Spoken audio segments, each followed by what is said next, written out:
Strategic Affairs, subscribe to our YouTube channel. Click the bell icon for updates.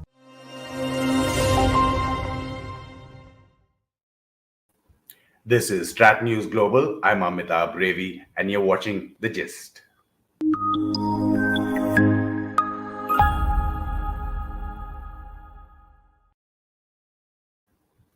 A warm welcome to all our viewers who are joining us live for this broadcast from wherever you are, whatever time it is.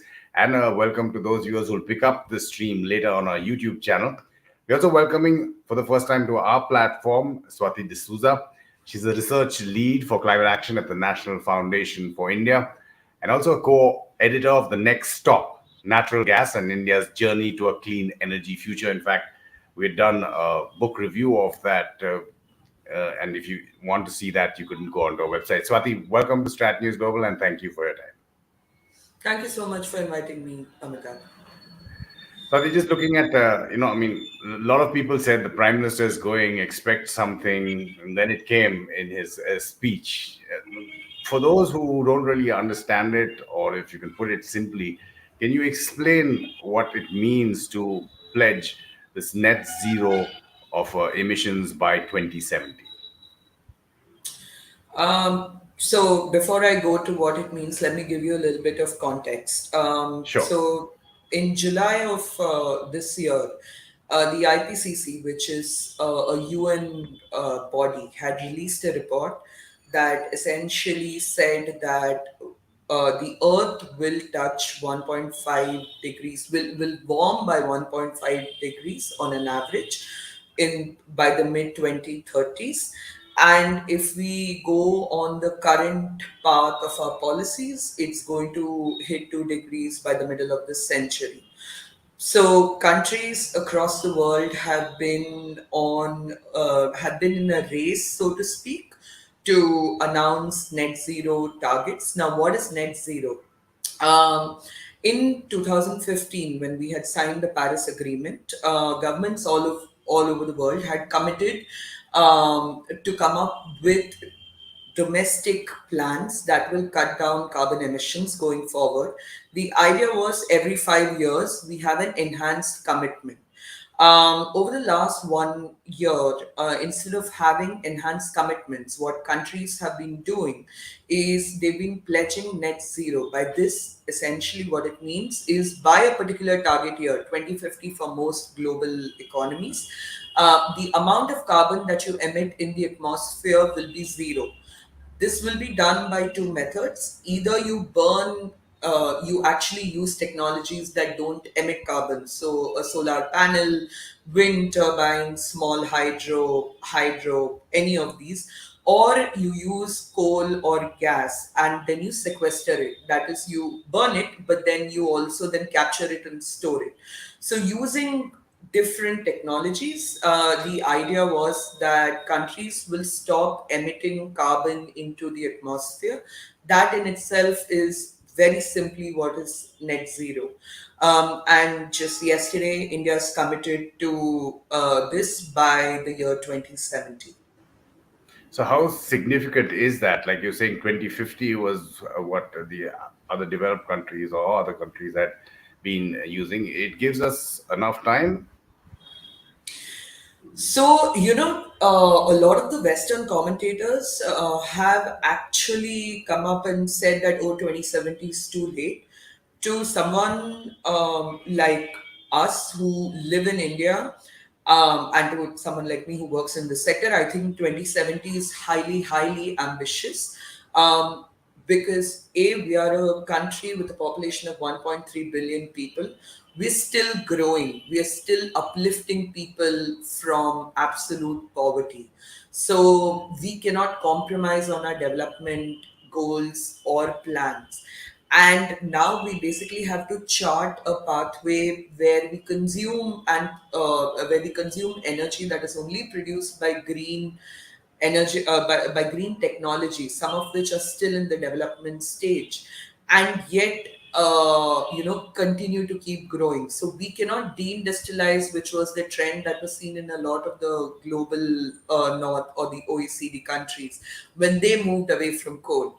So I think it's actually very ambitious of India to commit to something like that. But even more than 2070, I think some of the 2030 short-term goals that the Prime Minister has put forth are a lot more interesting and a lot more ambitious.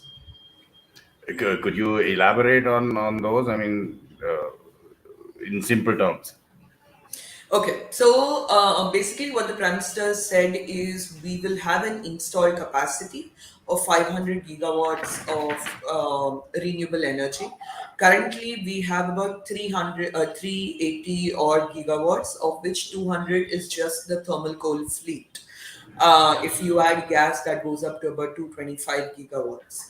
Renewables, while we made a lot of progress in the last 5, 6 years, is still only 145 gigawatts. We are going to triple this by taking this to 500 gigawatts in 9 years. Um, that is one big challenge. But the second bigger challenge is the commitments, and the Prime Minister is also committed that we are going to have 50% of our energy requirement met via renewable energy. To put that in context, today with 145 gigawatts, the energy requirement met by renewables is in the ballpark of 15 and 18% of our total energy consumption. What this is going to mean is your coal consumption is going to drop drastically, and your renewable energy consumption is going to increase, and we're going to have to put a lot of batteries on our grid because the sun doesn't shine all day, all night. The wind doesn't blow all the time everywhere. So some Storage. amount of it has to be stored. Yeah. Yeah. No, no, go ahead, go ahead. If I completed, sorry for butting in. Oh no.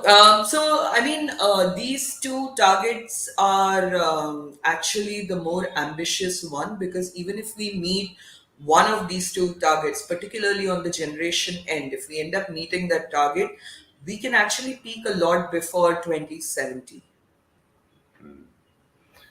Good point. I found it very interesting with our Sherpa and Commerce and Industrial Minister during I think it was his final briefing. It may have been before COP. I think it was G20, when there was a dovetailing of larger geopolitical strategies, and that kind of uh, goes in with what our viewer 4D World asks. Do you think it'll be a challenge to achieve these goals 2070, not being part of the nuclear suppliers group, considering nuclear energy as a key component when China is blocking entry time and again? So see, I don't think India's nuclear capacity is going to increase very much. Okay, we are at about 6.7 gigawatts, which is 6,000 megawatts today. Um, all policy documents and plans. I mean, I remember the first NDC when there was a 60 gigawatt expansion by 2030, and then that got corrected to 27 gigawatts by 2030, and now it's somewhere in the range of 12 to 15 gigawatts. So I don't think that nuclear is going to play a big role in our decarbonization strategy. I think solar, wind, small hydro, and hydrogen going forward will play a bigger role in the energy mix. Can you also explain? I mean, a lot of the Western media, I haven't seen possibly even the Indian media or developing media, developing countries' media had portrayed this as India is going to take 20 years longer than everybody else pledging what they had. This goes in line with what Matara asks. In spite of being the only G20 country meeting its Paris climate change targets, I think except for deforestation, and not having an Earth overshoot day at all, the world is painting India as a climate polluter. Why? Because it's easy to do that. Because so if you look at it from a year on year emissions, we are the third largest polluter in the world. But India's argument, and which I think should be all our argument, is we're not the ones who had created the pollution to begin with. Historical cumulative emissions, what has already been emitted is by countries in the US, by countries like the US, in Europe, is already in the atmosphere. We are the ones bringing the solution to the table. So one is that the second thing is, in the run up to COP, while almost every country had gone ahead and announced the net zero target, India's stance had been on equity. India's stance had been on climate justice. We put a lot of effort into bringing those issues to the forefront. So it's convenient at one point to be like, oh, but India is a polluting country, but we are not.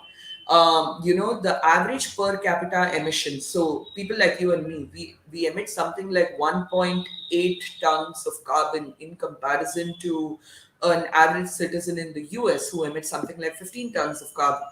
That's the kind of disparity that we're seeing. In fact, I think I have somewhere a graph that would explain that. But again, just going back to say what India has already pledged, the forestation targets are not being met, right? And they're not being talked about by India either. Oh no, they're not being talked about. They're not being met. I mean, we have said that we are going to look at removing about 1 billion tons by 2030. I'm actually waiting for the NDC document to see what the details in this are. So I wouldn't want to commit, but I think one way to look at it would be sequestration, because that was something that we had also committed in the first NDC, which we had submitted in 2015. We're not really meeting those targets, but I'm assuming some other technology is going to come in play to sequester. When you talk about the climate financing, and India has been giving the numbers that are actually needed, there has been a development just in the last hour before I think we went on air as well, right? In terms of climate financing in South Africa, can that? I mean, if you can elaborate on that, and uh, whether that can be taken forward to other countries, including India. So South Africa, like India, is a coal producing and consuming country. I think about 70 or 80% of its electricity comes from coal.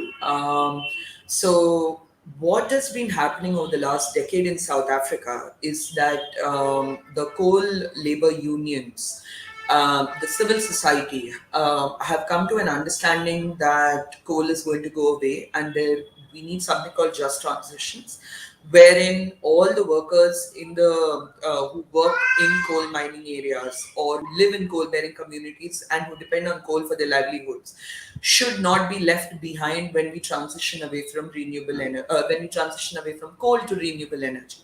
Um, and ESCOM, which is South Africa's largest coal mining and electricity company, had put forth a proposal that they would need $10 billion to actually transition per year to transition away from coal. Today, the US, EU, and I think another country, I forget right now, has signed a deal with South Africa for $8.5 billion. So now this is something that I think India has put. India has not clearly articulated this yet, but we have something close to 20 million people working in coal communities within India. And this is just a drop in the bucket for the amount of money that we are going to need to transition away from coal. In fact, right before your show, I was reading statements by Mr. R.K. Singh, our Minister of Power, who's essentially said that we don't need coal generation is going to come down to 30-35%, which basically means your coal consumption is going to drop drastically. And people living in the states of Jharkhand, Chhattisgarh, Madhya Pradesh, and Orissa, which produce 80% of the coal that we consume in India, are going to be left behind if we don't start planning for them today. I mean, that's a huge in-depth analysis and discussion that we can do just on that.